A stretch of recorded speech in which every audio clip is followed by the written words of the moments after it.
Everyone, welcome to Xylem learning. അപ്പോൾ എല്ലാവരും ഉഷാറായിട്ടിരിക്കുന്നു എന്ന് പ്രതീക്ഷിക്കുന്നു. അപ്പോൾ മിസ്സിൻ്റെ പേര് അനിറ്റ എന്നാണ്.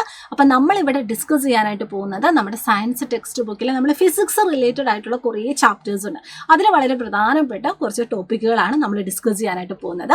അപ്പോൾ നമ്മളിവിടെ നോക്കുന്ന നമ്മുടെ ചാപ്റ്റർ എന്ന് പറയുന്നത് നമ്മുടെ 4th യൂണിറ്റ് ആണ്, describing motion around us.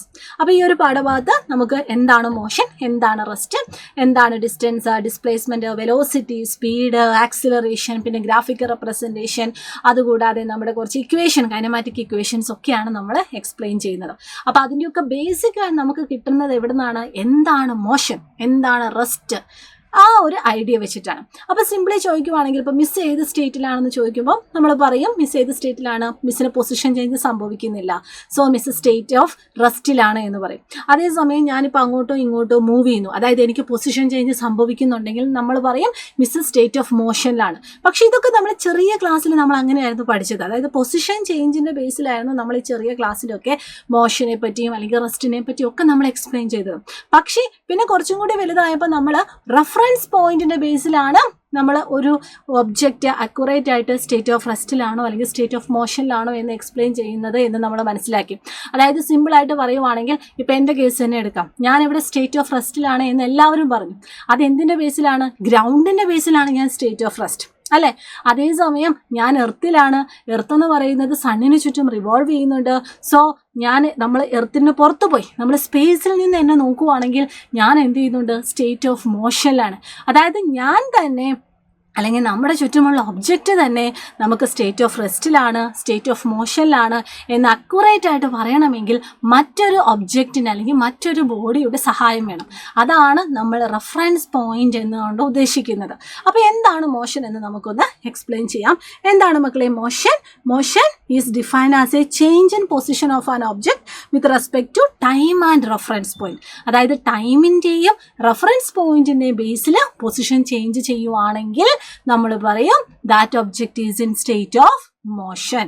Otherwise അതായത് ഒബ്ജക്റ്റിന്റെ പൊസിഷൻ ഡസ് നോട്ട് ചേഞ്ച് ചെയ്യുന്നില്ലെങ്കിൽ നമ്മൾ പറയും ആ ഒരു ഒബ്ജക്റ്റ് അല്ലെങ്കിൽ ആ ഒരു ബോഡി എന്ന് പറയുന്നത് സ്റ്റേറ്റ് ഓഫ് റെസ്റ്റിലാണ്. നമ്മൾ എപ്പോഴും പറയുന്ന ഒരു എക്സാമ്പിൾ ആണ് അല്ലേ, person sitting in a bus, അല്ലേ?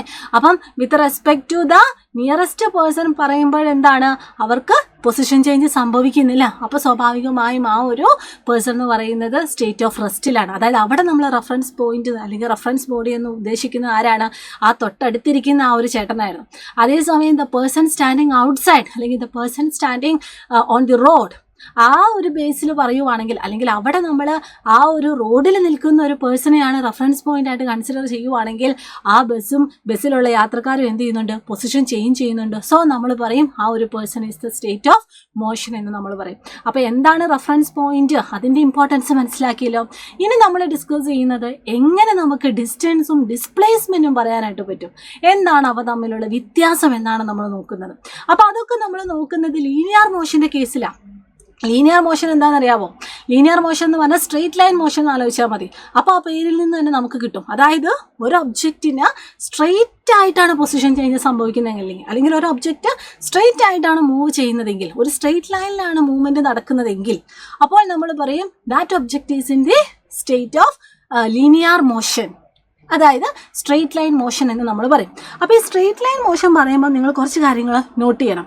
അതായത് ഇപ്പോൾ സപ്പോസ് ഇവിടെ ഇപ്പം O എന്ന് പറയുന്ന ഒരു പോയിന്റിൽ നിന്നും ജേണി ആരംഭിച്ചു. ആദ്യം ഇതാ എയിലേക്ക് എത്തി, പിന്നെ ഇതാ ബിയിലേക്ക് എത്തി എന്ന് വിചാരിക്കാം. അപ്പോൾ ഇവിടെ നമ്മൾ കൺസിഡർ ചെയ്യുന്ന ഓയാണ് നമ്മുടെ ഒറിജിൻ, അതായത് റെഫറൻസ് പോയിന്റ് എന്ന് പറയുന്നത്. ഈ ഓയിൽ നിന്നും നമ്മൾ എയിലേക്ക് പോകുമ്പോൾ നമ്മൾ അവിടെ കൺസിഡർ ചെയ്യുന്ന ഡയറക്ഷൻ എന്ന് പറയുന്നത് പോസിറ്റീവാണ്. അതായത് നമ്മൾ നമ്മുടെ റെഫറൻസ് പോയിന്റുമായിട്ട് കൺസിഡർ ചെയ്യുമ്പോൾ അവിടെ നിന്നും റൈറ്റ് സൈഡിലേക്കാണ് പോകുന്നതെങ്കിൽ നമ്മൾ അത് പോസിറ്റീവായിട്ടാണ് നമ്മൾ കൺസിഡർ ചെയ്യുന്നത്. ഇനി അതേസമയം നമ്മൾ ഓയിൽ നിന്നും ബിയിലേക്കാണ് പോകുന്നതെന്ന് വിചാരിച്ചു, അതായത് നമ്മുടെ റെഫറൻസ് പോയിന്റിൽ നിന്നും ലെഫ്റ്റ് സൈഡിലേക്കാണ് നമ്മൾ പോകുന്നതെങ്കിൽ നമ്മൾ നെഗറ്റീവായിട്ടാണ് കൺസിഡർ ചെയ്യുന്നത്. അതായത് ഒരു ലീനിയർ മോഷൻ്റെ കേസ് എടുത്താൽ, അതായത് ഒരു സ്ട്രെയിറ്റ് ലൈൻ മോഷൻ്റെ കേസ് എടുത്താൽ അവിടെ 2 ഡയറക്ഷനാണ് പറയുന്നത്, ഒന്ന് ഫോർവേഡും ഒന്ന് ബാക്ക്വേഡും. ഫോർവേഡ് അല്ലെങ്കിൽ റൈറ്റ് സൈഡിലേക്കാണെങ്കിൽ നമ്മൾ പോസിറ്റീവ് കൺസിഡർ ചെയ്യും, ബാക്ക്വേഡ് അല്ലെങ്കിൽ ലെഫ്റ്റ് സൈഡിലേക്കാണെങ്കിൽ നമ്മൾ നെഗറ്റീവ് കൺസിഡർ ചെയ്യും. അപ്പോൾ എന്തിനാണ് ഈ ഡയറക്ഷൻ പറയുന്നതെന്ന് ഡൗട്ട് വേണ്ട. നമ്മൾ ഈ ഡിസ്റ്റൻസും ഡിസ്പ്ലേസ്മെൻറ്റും പറയുമ്പോൾ നിങ്ങൾക്ക് കുറച്ചും കൂടി ഈസി ആയിട്ട് മനസ്സിലാവും. അപ്പോൾ നമുക്ക് എന്ത് ചെയ്യാം, ഒരു എക്സാമ്പിൾ വെച്ചിട്ട് തന്നെ ഒരു ഡിസ്റ്റൻസ് എങ്ങനെയാണ് കാൽക്കുലേറ്റ് ചെയ്യുന്നത്, ഡിസ്പ്ലേസ്മെൻറ്റ് എങ്ങനെയാണ് കാൽക്കുലേറ്റ് ചെയ്യുന്നത് എന്ന് നമുക്ക് നോക്കാം. അതിനുവേണ്ടി നമ്മളിതാ ഈ ഒരു ഫിഗറാണ് നമ്മൾ യൂസ് ചെയ്യാനായിട്ട് പോകുന്നത്. അപ്പോൾ ഇവിടെ എന്താ സംഭവം എന്ന് വെച്ചാൽ ഒരു അത്ലറ്റിൻ്റെ ഡിഫറെൻ്റ് ആയിട്ടുള്ള റണ്ണിങ് സ്റ്റാറ്റസ് ആണ് കാണിക്കുന്നത്. അപ്പോൾ ഈ ഒരു ഫിഗർ വേണമെങ്കിൽ ഒന്ന് അനലൈസ് ചെയ്ത് നോക്കാം. ഫിഗർ അനലൈസ് ചെയ്യുമ്പോൾ ഇവിടെ സ്റ്റാർട്ട് ചെയ്തത് ഇതാ ഒ എന്ന് പറയുന്ന ഒരു പോയിന്റിൽ നിന്നാണ്. ഒ എന്ന് പറയുന്ന പോയിന്റിൽ നിന്നും ബി എന്ന് പറയുന്ന ഒരു പോയിന്റിലേക്ക് എത്തുന്നു. അതിനുശേഷം എ എന്ന് പറയുന്ന പോയിന്റിലേക്ക് വരുന്നു. അതിനുശേഷം വീണ്ടും ബാക്ക് ടു ബി എന്ന് പറയുന്ന പോയിന്റിലേക്ക് വരുന്നു. ഇതാണ് ഈ ഒരു ഫിഗറിൽ നമുക്ക് കാണുന്ന അത്ലറ്റിൻ്റെ റണ്ണിങ് സ്റ്റാറ്റസ് എന്ന് പറയുന്നത്. അപ്പോൾ ഇവിടെ നമ്മൾ നമ്മുടെ റെഫറൻസ് പോയിന്റ് ആയിട്ട് എടുത്തത്, അതായത് നമ്മുടെ ഒറിജിൻ ആയിട്ട് എടുത്തത് ഒ ആണ്. അപ്പോൾ ഇവിടെ റെസ്റ്റിൽ നിന്നാണ് സ്റ്റാർട്ട് ചെയ്തത്. അപ്പോൾ ടി എന്ന് പറയുന്നത് ഇവിടെ 0 സെക്കൻഡ് ആണ് ആൻഡ് 0 മീറ്റർ ആണ്. ഇനി ബിയിലെത്തുന്നത് ടി എന്ന് പറയുന്നത് 4 സെക്കൻഡ് ആകുമ്പോഴാണ്. അതുപോലെ തന്നെ ബിയിലെത്തുമ്പോഴേക്കും ടോട്ടൽ ഒരു 40 മീറ്റർ ട്രാവൽ ചെയ്തു. ഇനി എയിലേക്ക് എത്തുമ്പോഴേക്കും ടി എന്ന് പറയുന്നത് 10 സെക്കൻഡ് ആയതായിട്ട് നമുക്ക് കാണാനായിട്ട് പറ്റും. അതുപോലെ തന്നെ അപ്പോൾ ട്രാവൽ ചെയ്ത ആ ഒരു ഡിസ്റ്റൻസ് എന്ന് പറയുന്നത് 100 മീറ്റർ ആണ്. അതുകൊണ്ട് അവസാനിച്ചില്ല. ദെൻ ബാക്ക് ടു ബിയിലേക്ക് എത്തി. ബാക്ക് ടു ബിയിലേക്ക് എത്തിയ ആ ഒരു ടൈം എന്ന് പറയുന്നത് 16 സെക്കൻഡ് ആണ്. അതുപോലെ തന്നെ അവിടെ എത്തിയ ടൈമാണ് 16 സെക്കൻഡ് എന്ന് പറയുന്നത്. അപ്പോൾ ഇത്രയും കാര്യങ്ങളാണ് നമുക്ക് ഇവിടുന്ന് മനസ്സിലായത്. അപ്പോൾ ഇതിൻ്റെ ഉള്ളിൽ നിന്ന് നമ്മൾ ഡിസ്റ്റൻസും ഡിസ്പ്ലേസ്മെൻറ്റും കണ്ടുപിടിക്കാനായിട്ട് പോവുകയാണ്. അതായത് ഇവിടെയുള്ള അത്ലറ്റിൻ്റെ ഡിസ്റ്റൻസ് എത്രയാണ്, ഇവിടെയുള്ള അത്ലറ്റിൻ്റെ ഡിസ്പ്ലേസ്മെൻറ്റ് എത്രയാണ്. അപ്പോൾ ഏറ്റവും ആദ്യം നമുക്ക് എന്ത് കണ്ടുപിടിക്കാം? ഡിസ്റ്റൻസ് കണ്ടുപിടിക്കാം. ഈ ഡിസ്റ്റൻസ് എന്ന് പറയുമ്പോൾ എന്താലോചിക്കുക? The total path covered by the athlete. അതായത് അത്ലറ്റ് സ്റ്റാർട്ട് ചെയ്തപ്പം തൊട്ട് എൻഡ് ചെയ്യുന്നത് വരെ അല്ലെങ്കിൽ ആ ഒരു പാത്തിന് അല്ലെങ്കിൽ അതിൻ്റെ ഒരു ടോട്ടൽ പാത്ത് എത്ര ദൂരം സഞ്ചരിച്ചു എന്ന് പറയും. സ്റ്റാർട്ട് ചെയ്തപ്പോൾ തൊട്ട് എൻഡ് ചെയ്യുന്നത് വരെയുള്ള ടോട്ടൽ പാത്തിനെയാണ് നമ്മൾ ഡിസ്റ്റൻസ് എന്ന് പറയുന്നത്.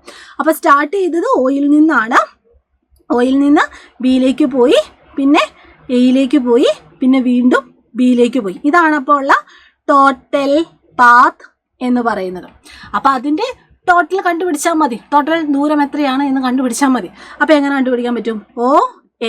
നമുക്കിങ്ങനെ എഴുതാം, distance is equal to O A plus A B. കണ്ടുപിടിക്കാമല്ലോ. ഒ എ എന്ന് പറഞ്ഞാൽ എത്രയാണ് മക്കളെ? ഇവിടെ നിന്ന് നോക്കിക്കേ. ഒയിൽ നിന്നും എയിലേക്ക് വരെ എത്രയാണ്? യെസ്, 100 മീറ്റർ ആണ്. പിന്നെ നമ്മൾ എയിൽ നിന്നും ബിയിലേക്ക് വരെ തിരിച്ചു വന്നു. അപ്പോൾ ഇവിടെയുള്ള വ്യത്യാസം എത്രയാണ്? യെസ്, 16 മീറ്റർ ആണ് അല്ലേ? ഇവിടെ ഇപ്പോൾ 100 ആണ്, ഇവിടെ ഇപ്പോൾ 40 ആണ്. അപ്പോൾ ഇതിൻ്റെ ഇടയിലുള്ളത് 60 ആണ്. അപ്പോൾ അതൊന്ന് ജസ്റ്റ് ഒന്ന് ആഡ് ചെയ്ത് കൊടുത്താൽ മതി.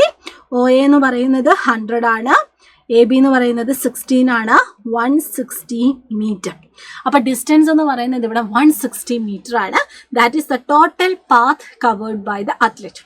അത്ലറ്റിൻ്റെ സ്റ്റാർട്ടിംഗ് പോയിന്റ് തൊട്ടിട്ട് എൻഡിങ് പോയിന്റ് വരെ ഉള്ള ടോട്ടൽ പാത്ത് നോക്കിയാൽ മതി. അതിന് നമ്മൾ ഡയറക്ഷൻ ഒന്നും നോക്കിയിട്ടില്ല. ജസ്റ്റ് മൊത്തത്തിലുള്ള ആ ഒരു ടോട്ടൽ ലെങ്ത് അങ്ങ് നോക്കി, അത്രേ ഉള്ളൂ. ആ ഒരു പാത്തിൻ്റെ ടോട്ടൽ ലെങ്ത് അങ്ങ് നോക്കി, ദാറ്റ്സ് ഇനഫ്. ഓക്കെ, ഇതാണ് ഡിസ്റ്റൻസ് എന്ന് പറയുന്നത്. ഇത് നോക്കുമ്പോൾ നമുക്ക് മനസ്സിലാവുന്ന കാര്യം എന്താണ്?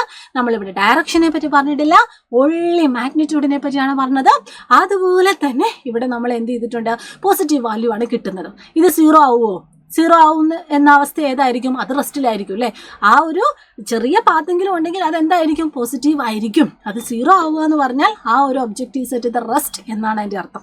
അപ്പോൾ ഡിസ്റ്റൻസ് കിട്ടും. ഇനി നമുക്ക് കണ്ടുപിടിക്കേണ്ടത് ഡിസ്പ്ലേസ്മെൻ്റ് ആണ്. ഡിസ്പ്ലേസ്മെൻ്റ് എന്ന് പറയുമ്പോൾ നിങ്ങൾ 2 കാര്യങ്ങൾ ആലോചിക്കണം. ഒന്ന് എന്താണ്? ഡയറക്ഷൻ അവിടെ നമ്മൾ മെൻഷൻ ചെയ്യണം. രണ്ടാമത്തെ കാര്യം, ഇനീഷ്യൽ പൊസിഷനും ഫൈനൽ പൊസിഷനും തമ്മിലുള്ള ഷോർട്ടസ്റ്റ് സ്ട്രെയിറ്റ് ലൈൻ മോഷനാണ്. അതായത് ഷോർട്ടസ്റ്റ് ആയിട്ടുള്ള സ്ട്രെയിറ്റ് ലൈൻ മോഷനാണ് നമ്മുടെ ഡിസ്പ്ലേസ്മെന്റ് എന്ന് പറയുന്നത്. ഡിസ്റ്റൻസ് എന്ന് പറയുമ്പോൾ ടോട്ടൽ പാത്താണ് പറഞ്ഞത്.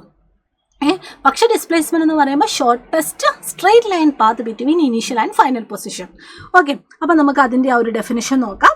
Displacement is the shortest straight line distance between the initial and final position. അപ്പോൾ നമുക്ക് വേണമെങ്കിൽ നമ്മുടെ അത്ലറ്റിൻ്റെ കേസ് തന്നെ നോക്കാം. നമുക്ക് അത്ലറ്റിൻ്റെ 0യിൽ നിന്നും ബിയിലേക്ക് പോകുന്നു, എന്നിട്ട് എയിലേക്ക് പോകുന്നു, പിന്നെ ബാക്ക് ടു ബിയിലേക്ക് പോകുന്നു. ഈ ഒരു റണ്ണിങ് സ്റ്റാറ്റസിലുള്ള ഡിസ്പ്ലേസ്മെൻ്റ് ആണ് നമുക്ക് നോക്കേണ്ടത്. ഓക്കെ, ഡിസ്പ്ലേസ്മെൻറ്റ് നമുക്ക് നോക്കാം. ഡിസ്പ്ലേസ്മെൻറ്റ് കണ്ടുപിടിക്കുമ്പോൾ നമ്മൾ പറഞ്ഞു ഫൈനൽ പൊസിഷനും ഇനീഷ്യൽ പൊസിഷനും തമ്മിലുള്ള സ്ട്രെയിറ്റ് ലൈൻ ഡിസ്റ്റൻസ് ആണ്. അപ്പോൾ നമുക്ക് ഫൈനൽ പൊസിഷൻ എത്രയാണെന്ന് നോക്കാം. ഫൈനൽ പൊസിഷൻ ഇവിടെ എത്രയാണ് വരുന്നത്? ഒയിൽ നിന്ന് ആരംഭിച്ചു, പിന്നെ എയിലെത്തി, തിരിച്ച് ബിയിലെത്തി. അപ്പോൾ ഫൈനൽ പൊസിഷൻ എന്ന് പറയുന്നത് ബിയിലാണ്. അപ്പോൾ ബിയിൽ വരുന്ന അതെത്രയാണ്? അത് നമ്മൾ നോക്കിയാൽ ഈ ഒരു ഫിഗർ നോക്കുവാണെങ്കിൽ ബിയിൽ വരുമ്പോഴേക്കും 40 മീറ്റർ ആണ് അല്ലേ? ബി എന്ന് പറയുന്നത് 40 മീറ്റർ ആണ്. സോ നമ്മളിവിടെ 40 മീറ്റർ എന്ന് എഴുതി. അപ്പോൾ ഫൈനൽ പൊസിഷൻ ബി എന്ന് പറയുന്നത് 14 മീറ്റർ ആണ്. അതുപോലെ തന്നെ നമുക്ക് ഇനീഷ്യൽ പൊസിഷൻ നോക്കാം. ഇനീഷ്യൽ പൊസിഷൻ എന്ന് പറയുമ്പോൾ ഇവിടെ എവിടെ നിന്നാണ് ആരംഭിച്ചത്? ഓയിൽ നിന്നാണ് ആരംഭിച്ചത്. സോ ഇവിടെ എത്രയാണ്? 0 ആണ് അല്ലേ? 0 മീറ്റർ ആണ്, കാരണം റെസ്റ്റിലാണ്. അപ്പോൾ ഇവിടെയുള്ള ഡിസ്പ്ലേസ്മെന്റ് എന്ന് പറയുന്നത് എന്താണ്? ഫൈനൽ മൈനസ് ഇനീഷ്യൽ കണ്ടുപിടിച്ചാൽ മതി അല്ലേ? Final displacement is equal to final minus initial. അപ്പോൾ ആൻസർ എത്ര വരും? That is equal to 14 metre വരും. ഓക്കെ, അപ്പോൾ ഇതായത് 40 മീറ്റർ ആണ്. അപ്പോൾ ഇവിടെ നമ്മൾ ആ അത്ലറ്റിന് സംഭവിച്ചിട്ടുള്ള ഡിസ്പ്ലേസ്മെന്റ് എത്രയാണ് എന്ന് ചോദിക്കുവാണെങ്കിൽ 40 മീറ്റർ ആണ് എന്ന് നമുക്ക് പറയാനായിട്ട് പറ്റും. ഇനി ഞാൻ മറ്റൊരു രീതിയിൽ നിങ്ങളോട് ചോദിക്കുകയാണ്. ഇവിടെ ഇപ്പം നമ്മൾ പറഞ്ഞത് athlete start from the O and end at B.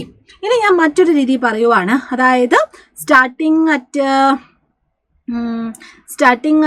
A and end at B. ഞാൻ രണ്ടാമത് മറ്റൊരു സിറ്റുവേഷൻ എടുക്കുവാണ്. ഈ ഒരു സിറ്റുവേഷൻ ഞാൻ രണ്ട് രീതിയിലാണ് പറയുന്നത്. അപ്പോൾ ആദ്യം നമ്മൾ ഈ ഒരു സിറ്റുവേഷൻ ആയിരുന്നു എടുത്തത്. അതായത് ഇവിടെയുള്ള റെഫറൻസ് പോയിന്റ് എന്ന് പറയുന്നത് അല്ലെങ്കിൽ ഒറിജിൻ എന്ന് പറയുന്നത് ഒ ആയിരുന്നു. രണ്ടാമത് ഞാൻ എടുക്കുന്നത് starting from A and end at B. അതായത് അവിടെയുള്ള റെഫറൻസ് പോയിന്റ് എന്ന് പറയുന്നത് ഞാൻ ഏതാ എടുത്തിരിക്കുന്നത്? എ ആണ് എടുത്തിരിക്കുന്നത്. അപ്പം നമ്മൾ ഇതേപോലെ തന്നെ നമുക്ക് ഫൈനൽ പൊസിഷനും ഇനീഷ്യൽ പൊസിഷനും നോക്കാം. ഫൈനൽ പൊസിഷൻ എന്ന് പറഞ്ഞാൽ ഏതാണ്? ബി ആണ്. ബിയിലാണ് അവസാനിക്കുന്നത്. അപ്പോൾ ബിയിലുള്ള ആ ഒരു വാല്യൂ നമ്മൾ ഓൾറെഡി കണ്ടുപിടിച്ചു, 40 ആണല്ലേ? ആണോ? നമുക്കൊന്നുകൂടി നോക്കാം. ബി എന്ന് പറയുന്നത് ബി യെസ്, ഇതാണ് നമ്മുടെ ബി എന്ന് പറയുന്നത്. അപ്പോൾ ബിയുടെ വാല്യൂ എന്ന് പറയുന്നത് എത്രയാണ്? 40 ആണ്. ഓക്കെ അല്ലേ? ഇനി നമുക്ക് ഇനീഷ്യൽ നോക്കാം. ഇനീഷ്യൽ പൊസിഷൻ എന്ന് പറയുമ്പോൾ എന്ത് വരും? ഇനീഷ്യൽ പൊസിഷൻ എന്ന് പറയുന്നത് ഇവിടെ എ ആണ്. എ എന്ന് പറയുന്നത് 100 ആണ്. അപ്പോൾ ഫൈനൽ മൈനസ് ഇനീഷ്യൽ, ആ ഒരു സമയത്തെ ഡിസ്പ്ലേസ്മെന്റ് എന്ന് പറഞ്ഞാൽ എത്ര വരും? ഫൈനൽ എന്ന് പറയുന്നത് 40 ആണ്. 40 minus 100 that is equal to -16 metre വരും. അപ്പോൾ മക്കൾ നോക്കിക്കേ, ഇവിടെ നമ്മൾ ഇതാ ഡിസ്പ്ലേസ്മെന്റ് പറഞ്ഞ സമയത്ത് ഇവിടെ പോസിറ്റീവ് വാല്യൂ നമുക്ക് കിട്ടി, നെഗറ്റീവ് വാല്യൂ നമുക്ക് കിട്ടി. അപ്പോൾ പോസിറ്റീവ് വാല്യൂ നമ്മൾ പറഞ്ഞപ്പോൾ എങ്ങനെയായിരുന്നു? നമ്മൾ ഇവിടെയാണ് ഒ ആയിട്ട് നമ്മൾ കൺസിഡർ ചെയ്യുന്നെങ്കിൽ, അല്ലെങ്കിൽ റെഫറൻസ് പോയിന്റ് ആയിട്ട് നമ്മൾ കൺസിഡർ ചെയ്യുന്നതെങ്കിൽ നമുക്ക് ഒന്നാമത്തെ സിറ്റുവേഷനിൽ വരുന്ന ആ ഒരു ഡിസ്പ്ലേസ്മെന്റിന്റെ ഡയറക്ഷൻ ഇങ്ങോട്ടാണ് എന്ന് നമുക്ക് മനസ്സിലാവും. കാരണം ബിയിലാണ് അത് എൻഡ് ചെയ്തത്.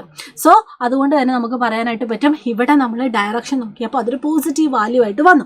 ഇനി രണ്ടാമത്തെ സിറ്റുവേഷനിൽ നമ്മൾ ഇവിടെയാണ് നമ്മുടെ റെഫറൻസ് പോയിന്റ് നമ്മൾ കൺസിഡർ ചെയ്തത്. ആ ഒരു റെഫറൻസ് പോയിന്റിൽ നിന്നും ലെഫ്റ്റ് സൈഡിലേക്കാണ് രണ്ടാമത്തെ സിറ്റുവേഷനിൽ നമ്മൾ ഡിസ്പ്ലേസ്മെന്റ് കണ്ടുപിടിച്ചത് അല്ലേ? യെസ്, രണ്ടാമത്തെ സിറ്റുവേഷനിൽ നമ്മൾ ഡിസ്പ്ലേസ്മെന്റ് കണ്ടുപിടിച്ചത്. സോ അതുകൊണ്ട് തന്നെ ഇവിടെ നമുക്കൊരു നെഗറ്റീവ് വാല്യൂ വന്നതായിട്ട് കാണാനായിട്ട് പറ്റും. അതായത് ഡിസ്പ്ലേസ്മെന്റ് എന്ന് പറയുന്നത് പോസിറ്റീവും ആവും നെഗറ്റീവും ആവും. കാരണം direction is A very important. അപ്പം നമുക്ക് ജസ്റ്റ് നമ്മുടെ ഡിസ്റ്റൻസും ഡിസ്പ്ലേസ്മെന്റും തമ്മിലുള്ള വ്യത്യാസം നോക്കാം. എന്തൊക്കെ വ്യത്യാസമാണ്? ഡിസ്റ്റൻസ് എന്ന് പറയുന്നത് total path length covered. Displacement എന്ന് പറയുന്നത് shortest path from start to end. Always non negative ആണ് നമ്മുടെ ഡിസ്റ്റൻസ്. ഡിസ്പ്ലേസ്മെന്റ് എന്ന് പറയുന്നത് പോസിറ്റീവ് ആവാം, നെഗറ്റീവ് ആവാം, സീറോ ആവാം. സീറോ ആവുന്ന സിറ്റുവേഷൻ എന്താ? ഇപ്പം നമ്മൾ പറഞ്ഞു ഫൈനൽ പൊസിഷനും ഇനീഷ്യൽ പൊസിഷനും തമ്മിലുള്ള വ്യത്യാസമാണ് ഡിസ്പ്ലേസ്മെന്റ്. അപ്പം സ്റ്റാർട്ട് ചെയ്ത പോയിന്റ് തന്നെയാണ് എൻഡ് ചെയ്യുന്നതെങ്കിൽ സ്വാഭാവികമായും ആ ഒരു ഡിഫറൻസ് ഇല്ല. ഫൈനലും ഇനീഷ്യലും തമ്മിൽ ഡിഫറൻസ് ഇല്ല. അപ്പോൾ എന്ത് സംഭവിക്കും? അത് സീറോ ആവും. മാഗ്നിറ്റ്യൂഡ് മാത്രമാണ് നമ്മൾ ഡിസ്റ്റൻസിൽ നോക്കുന്നത്. ബോത്ത് മാഗ്നിറ്റ്യൂഡ് ആൻഡ് ഡയറക്ഷൻ ആണ് നമ്മൾ ഡിസ്പ്ലേസ്മെന്റിൽ നോക്കുന്നത്. സോ അതുകൊണ്ട് തന്നെ ഡിസ്പ്ലേസ്മെന്റ് എന്ന് പറയുന്ന ഒരു വെക്റ്റർ ക്വാണ്ടിറ്റി ആണ് എന്ന് നമുക്ക് പറയാനായിട്ട് പറ്റും കേട്ടോ. ഇനി ഡിസ്റ്റൻസ് എന്ന് പറയുന്നത് ഡിസ്പ്ലേസ്മെന്റിനേക്കാളും കൂടുതലാണ് എന്നാണ് ഇവിടെ പറയുന്നത്. അല്ലെങ്കിൽ ഡിസ്പ്ലേസ്മെന്റ് എന്ന് പറയുന്നത് ഡിസ്റ്റൻസിനേക്കാളും കുറവാണ് എന്നാണ് ഇവിടെ പറയുന്നത്. ഓക്കെ അല്ലേ? അപ്പോൾ ഈ കാര്യങ്ങളൊക്കെ നിങ്ങൾ എന്ത് ചെയ്യുക? കൃത്യമായിട്ട് നിങ്ങൾ മനസ്സിലാക്കുക. ഡിസ്റ്റൻസും ഡിസ്പ്ലേസ്മെന്റും തമ്മിലുള്ള വ്യത്യാസങ്ങളാണ് നമ്മൾ എന്ത് ചെയ്തത്? ഇവിടെ നമ്മൾ ഡിസ്കസ് ചെയ്തത്. അപ്പോൾ ഈ കാര്യങ്ങളൊക്കെ കൃത്യമായിട്ട് മനസ്സിലാക്കിയാൽ മാത്രമേ ഈ ഒരു പാഠഭാഗത്തിൽ ബാക്കി അങ്ങോട്ടേക്കുള്ള കാര്യങ്ങളൊക്കെ നമുക്ക് മനസ്സിലാവുള്ളൂ. ഓക്കെ, അപ്പോൾ ഇതുപോലുള്ള ഇൻട്രസ്റ്റിംഗ് ആയിട്ടുള്ള കുഞ്ഞു കുഞ്ഞു കാര്യങ്ങളൊക്കെ ആയിട്ട് നമുക്ക് എന്ത് ചെയ്യാം? നമുക്ക് അടുത്ത ദിവസം കാണാം. അപ്പോൾ എല്ലാ മക്കൾക്കും all the very best. Thank you so much. Bye bye.